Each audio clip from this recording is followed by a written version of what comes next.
All right, now moving on, as promised, we're going to take Amy's day look from the contouring and highlighting into the eye area into a little bit more of a dramatic type of night look.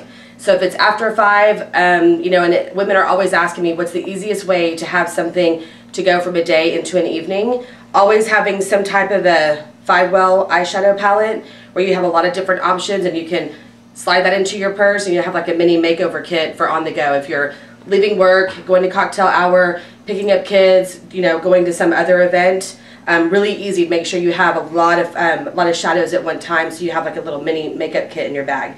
So I'm just going to take this kind of warm gold color. Have Amy hold that. Close your eye.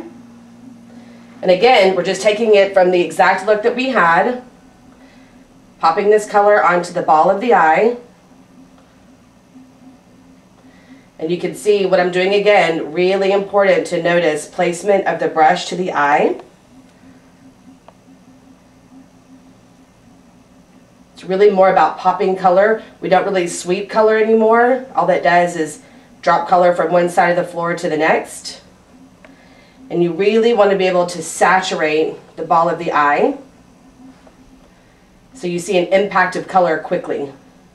And also using the correct brush, like a flathead brush like this, where you get a lot of impact in a large area quickly. Okay, open up.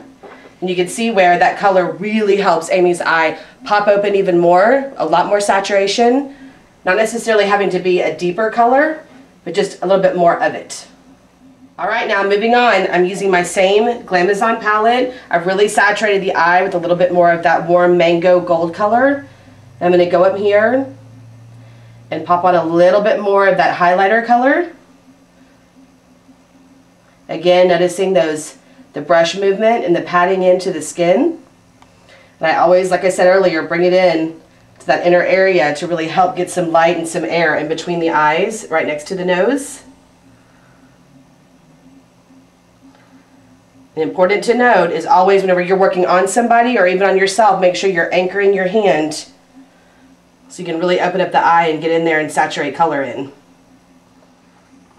All right, now as you can see, what I've done is just taken a little bit of a warm, darker chocolate brown and taken that up underneath just to make it a little bit smoky underneath the eye. A lot of people ask me, what if I don't want to do a full smoky eye? And a true smoky eye means that you can rotate a brush 360 degrees around the eye. It's the technique that's used. Doesn't necessarily mean it has to be in like a black or a gray. You could have a white smoky eye, a purple smoky eye. It's just the fact that it encompasses the eye 360 degrees. But a really new way of doing it is if you don't want to have the top of the lid really dark and the underneath, is to just pull a little bit of the drama underneath the eye. So now what I'm going to do is we've got on that more warm mango color. I'm going to go through in that crease area and just kind of finish it out and blend it just a little bit with that Fondy Toasty Bagel color that we had. As you can see, once again, I'm using my blender brush. And again, just it's a little about a little bit more of a building block, just putting in a little bit more saturation. So you've got the warm color across the eye, which is really going to make Amy's eye pop open with the green. And then just putting my little roof top up here. Make sure that I finish it off with really good framework. All right, now just to review what I've done on the eye is, again, we've taken that really nice gold mango and a little bit more of an iridescent color to help the eye pop. Really saturate that on the ball of the eye so it really brings Amy's green eyes out to play. Again, underneath the eye, we made it just a little bit smoky with the dark chocolate underneath. I added a strip lash on top for a little bit more dramatic effect. We took the crease color and just accentuated a little bit more using the same Fawn Toasty Bagel color that we've been using, just to make sure everything's really dissipated and clean. And then again, highlighting up on the brow bone. We didn't have to add any strength into the eyebrows. If I put too much strength in the eyebrows, it would start to compete with the eyelashes and everything would start to look really dark, all right? And the only thing else I'm going to do is just pop on a little bit more blush. Again, it's kind of that union of where we had highlighter and contour. The blush is right here, always on the upswing.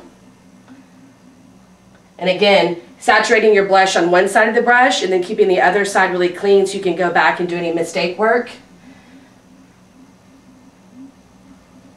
All right, and now our final step is going to be adding in the lips for a little bit more of a dramatic effect for an after 5.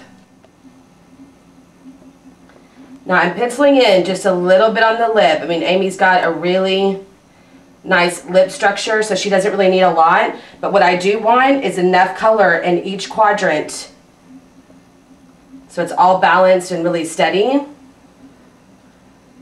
I'm just lightly tapping this color in. It's not about creating any hard lines. And one thing that you'll know about me is every time you add any type of liner to the face, you always go back over it with a clean brush to smooth it out and blend it. We don't want to see any of that dark liner and then like a lighter color on the inside. That's very unattractive. So again, just kind of a mango, a little bit of a deeper mango color to then highlight the mango gold color that's on the eyelid. Just taking a clean lip brush, going over that lip liner, dissipating any hard edges, making sure the structure is really nice, making sure that's really clean in this clairbow section right here. All right, and the last step to the color application that we're going to do before just lightly powdering the face is our gloss. And this is a gloss in the same family color, and believe it or not, it's a matte gloss, which I know sounds like the biggest oxymoron next to jumbo shrimp on the planet, but what that means is that there's not a lot of glitter and there's no mica in there, which is making it reflectant. So a gloss can actually be a matte finish, meaning in the color there's not a lot of frostiness or glossiness to it or a lot of sparkly shine to it. So this is called Hello Dolly. Again, it's a really nice matte gloss finish to the lip. So again, there's not any iridescence or a lot of frost to the lips. Now I'm going to do my last step, which I think is really crucial, that I think a lot of people mess up, from makeup artists to people just doing their makeup at home or you're doing a friend's makeup.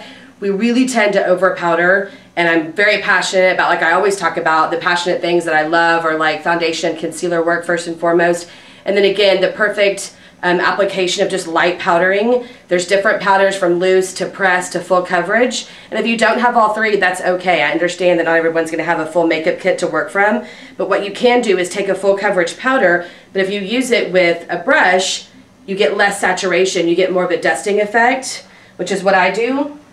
And I'm just going to do it in the areas where we naturally shine anyways, and where I don't want things to sit in the skin. Look up for me.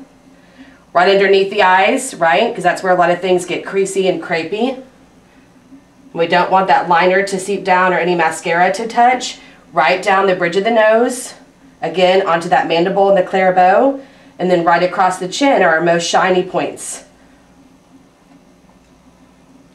Because you don't want to go over and over powder all this beautiful work you've done in here. You're just negating all the highlighting and contouring that you've done. So really important to know, because again, I always tell people in our academy, because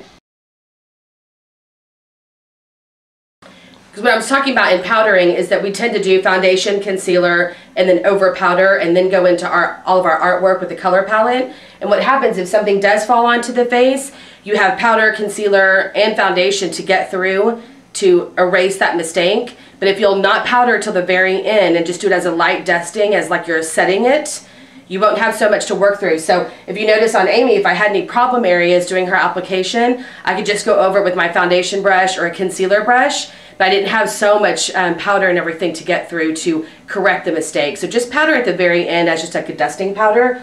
Again, right where we probably sweat the most, right around the nose area, down the sides of the cheeks, the chin, the mandible and the clairbow, and then of course right underneath the eyes, so if something does touch like mascara, it won't stick and stay like you've got raccoon eyes underneath here. Alright, now just for our wrap up, this is our Hot Mom Makeover, going from a very easy day look, highlighting and contouring, into after 5, cocktail hour, have a really fun event to go to after you take the kids, put them at home, and again, just to kind of go back over, saturating, but again, it's about really great placement and blending. I cannot stress enough the key to blending your really beautiful makeup application and just making sure you have a really good balance of color in the eye, on the cheek, but not overdone, and then color to the lips. So once you have that balance, very easy. Make sure you always get like a 5-well, that way you can stick it in your purse and have a makeup kit on the go for the day.